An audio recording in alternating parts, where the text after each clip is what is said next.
Professor Noam Chomsky, world-renowned linguist, philosopher, political commentator, joining us via Skype from his MIT office. Professor, it's really great to have you with us today. Now, today, U.S.-Russia relations are at a Cold War low. Rhetoric resembles what we heard in the 80s. What is the worst-case scenario we could see this turn into? Can the Cold War turn hot? Does U.S. want war? The worst scenario, of course, would be a nuclear war, which would be terminal, both for the state that initiates it, which would be wiped out by the consequences, and that's the worst case. And it's come ominously close several times in the past, dramatically close, and it could happen again by not planned, but just by the accidental interactions that take place, as has almost happened. It's worth remembering that just 1 century ago, the First World War broke out through a series of such accidental interchanges.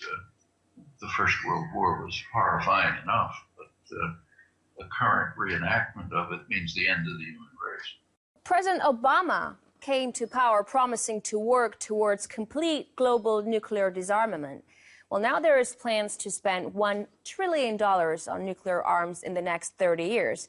But with major powers only acquiring more nukes, it's only obvious that the others will want as well. So could we see the nuclear non-proliferation regime crumble in the near future?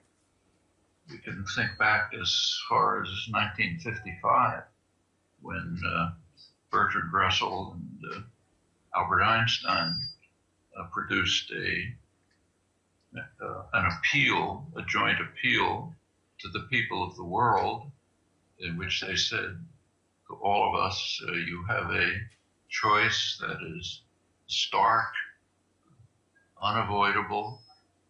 The question is, will you eliminate war, or will you eliminate the human race?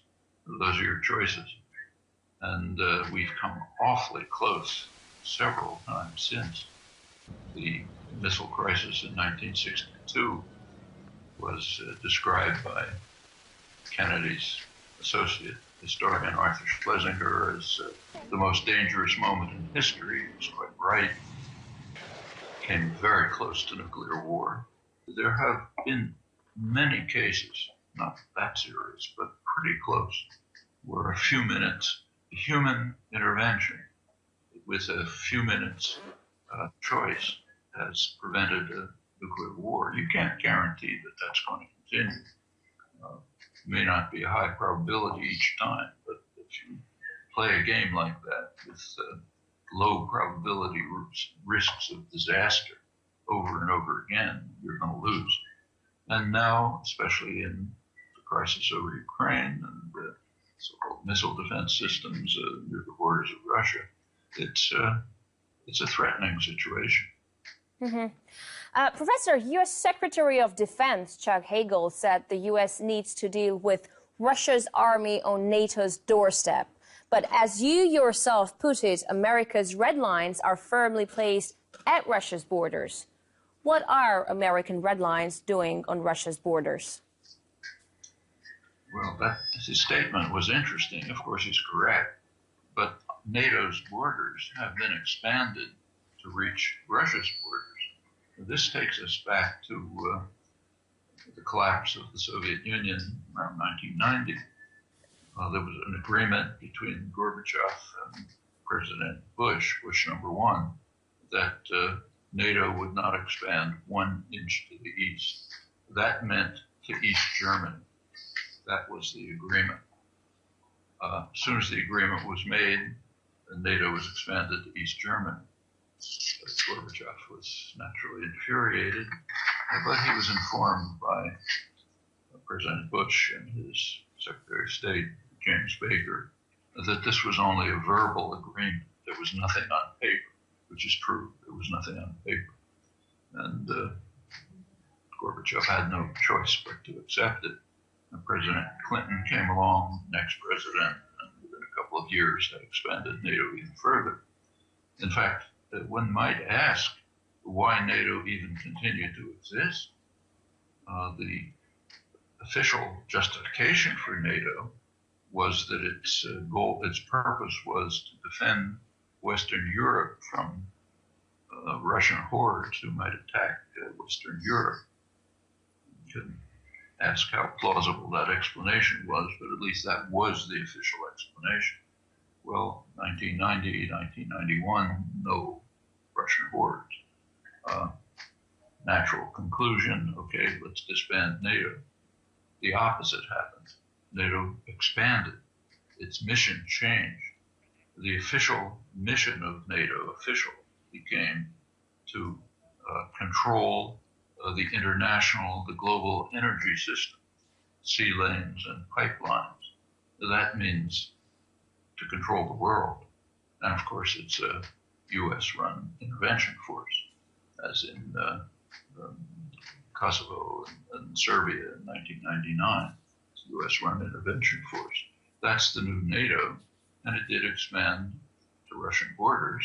So Hegel is correct that Russia is on NATO's borders. But, it's as if the Warsaw Pact had expanded to Mexico and Canada, and then the Russian premier said, well, the United States is on the Warsaw Pact's borders, which would have been true, but a little bit misleading.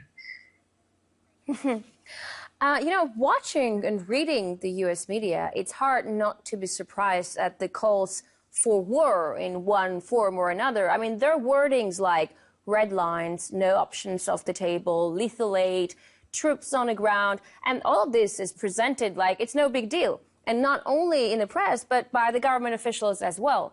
Now, you are a scientist of words, of mind. You are, a political activist. What do you make of it? Why are Americans apparently so ready to go to war?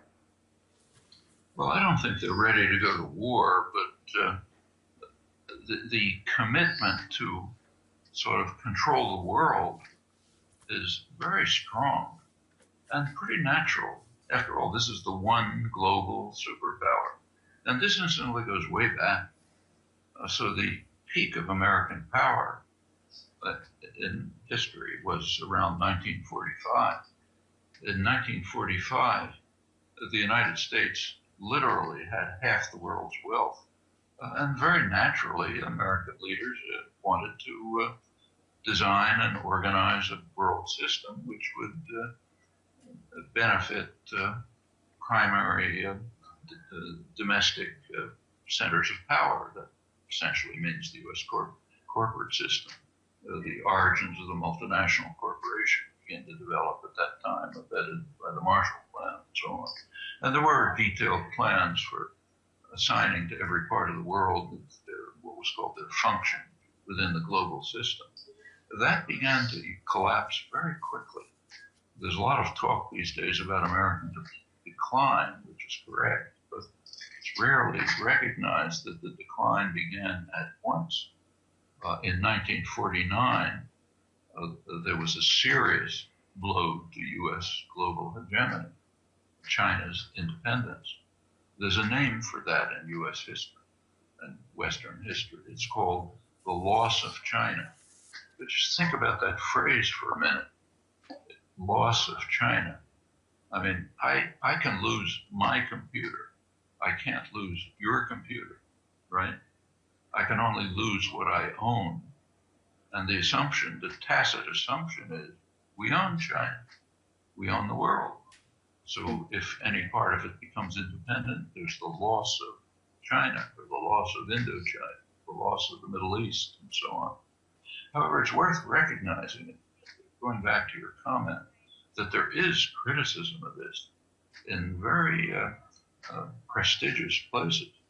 So the leading establishment journal in the United States is Foreign Affairs, the Journal of the Council on Foreign Relations. That's as central to the ruling dominant establishment as you can get.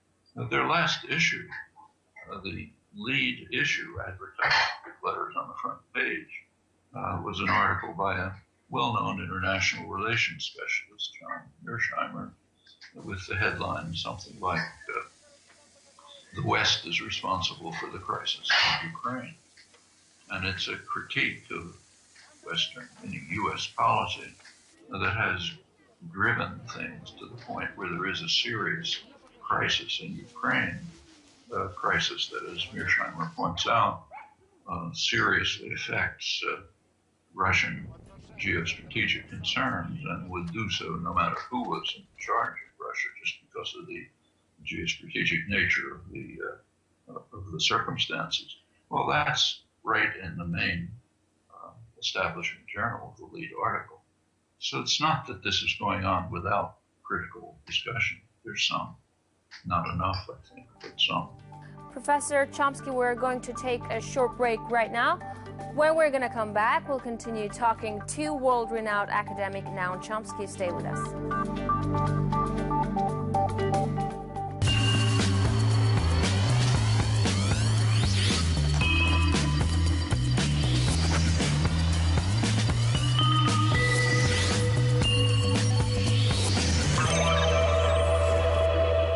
Professor Noam Chomsky, philosopher, cognitive scientist, political commentator, joining us via Skype from Boston. Welcome back to the show. Russia's Vladimir Putin says the West can't isolate Russia through confrontation and sanctions. What do you think? Is he right?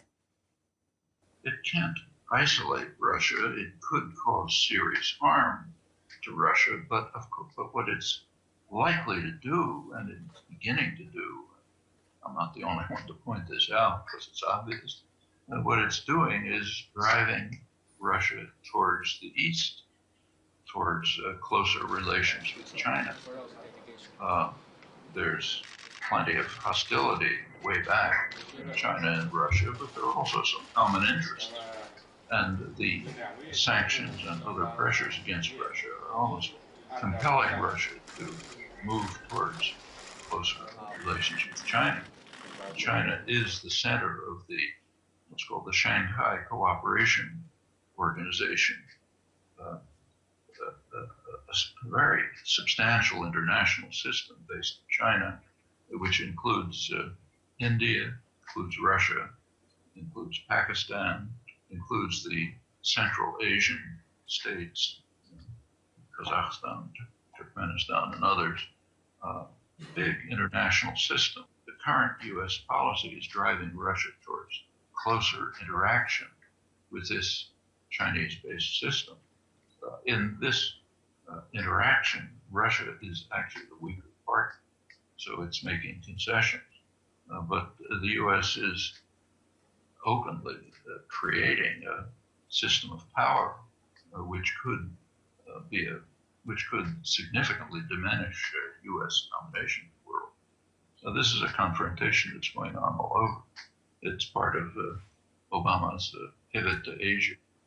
There's a Trans-Pacific Partnership, so-called the huge commercial treaty designed to incorporate the Asian countries, not China, but the other Asian countries, crucially not China, including Japan, Australia, probably India, the southern hemisphere, Chile, Brazil, and so on, in an enormous trade pact. Exactly what it is, we don't know because it's being kept secret. These things are negotiated in secret, then given to the parliaments to sign, yes or no, meaning yes, no discussion, no choices. So it's not a sure thing by any means, but that's the plan, and it's the kind of economic counterpart to the military pivot to Asia, and the sanctions on Russia are helping to create a counterforce based in the Shanghai Cooperation Organization, or an extension of it, which will include Russia, and may begin to move across the whole Eurasian region, first to Turkey, then to parts of Western Europe, which have their own close relations with Russia in the East, Germany in particular. I think those are things that are developing, and the sanctions are part of it. Professor, I want to talk about the crisis around ISIS a little bit. You've said that the appearance of ISIS and the spread of extremism is a natural consequence of U.S. actions in Iraq. But the emergence of ISIS seemed a surprise to all. How did U.S. intelligence miss it? Well, I'd suggest that you look up on the internet a recent article by Graham Fuller. He's a very highly regarded commentator on Middle Eastern affairs, coming straight out of the U.S. establishment, a long background in the CIA as an analysis, and a highly respected and very knowledgeable commentator. What he says is, I'm quoting him, the United States created ISIS. And then he goes on to say the U.S. didn't plan ISIS, of course, isn't implementing it. Those conspiracy tales have no basis. But the U.S. actions in the region, particularly the invasion of Iraq, that created the circumstances under which ISIS emerged. And I think he's correct. What happened is the U.S. basically hit Iraq with a kind of sledgehammer. U.S. forces instantly instituted a governmental structure which was sectarian in nature. In particular, there were the Paul Bremer, the kind of viceroy of Iraq, designed a system in which there were participation by Shiites and Sunni in various proportions, but it had to be divided that way. That, along with the counterinsurgency operations, of course, resistance to the invasion, which the counterinsurgency operations, as always, were very brutal and destructive, that all of this came together to create sectarian conflicts, which had not existed before. If you look at Baghdad in 2000, Shiites and Sunni were intermarried, living in the same areas. They often didn't even know who's a Sunni and who's a Shiite. It's kind of like knowing which Protestant sect your neighbor belongs to. You may not know and you may not care. You look at Baghdad 10 years later, 5 years later, it's broken up into separate regions, walled off from one another, brutal military conflicts, much of the population expelled. That has since expanded. By now it's tearing the whole region apart. Syria is one element of it. The Iran-Saudi confrontation is another aspect of it. And out of this emerged ISIS. Graham Fuller is quite correct. You just quoted a man that you respect a lot who said that it's the United States who involuntarily actually created ISIS. So if it's the United States actions that brought about ISIS, isn't it only fair that the United States should lead the fight against it today? I mean, it's only obvious the political and diplomatic means to solve this mess aren't there. So do you support the U.S.-led bombing campaign? There are ways to respond diplomatically. One conceivable possibility, is to act in accordance with the law. There is a reign of international law, that's the principle. It bars the use of force or the threat of force in international affairs, except under authorization by the UN Security Council. A law-abiding state would go to the Security Council, ask for a declaration by the Security Council of a threat to peace, and request the Security Council to organize and direct a response to it. And that could be done. The U.S. could then participate in it, but so could Iran. Remember, you look at the Iraqi Foreign Office, what they want is for Iran to become involved. It's a major military force. If it did enter, it would probably wipe out ISIS in no time. But the U.S. won't permit that. The U.S.-run coalition, which is in violation of basic international law, excludes Iran, excludes the PKK, and its affiliates, which apparently are doing the ground fighting, according to the U.S., they're a terrorist group. Turkey, which is the closest U.S. ally, is opposed to them. The central U.S. ally, Saudi Arabia, is actually that's been the source of both the funding, the main source of the funding of ISIS, but also it's the ideological source.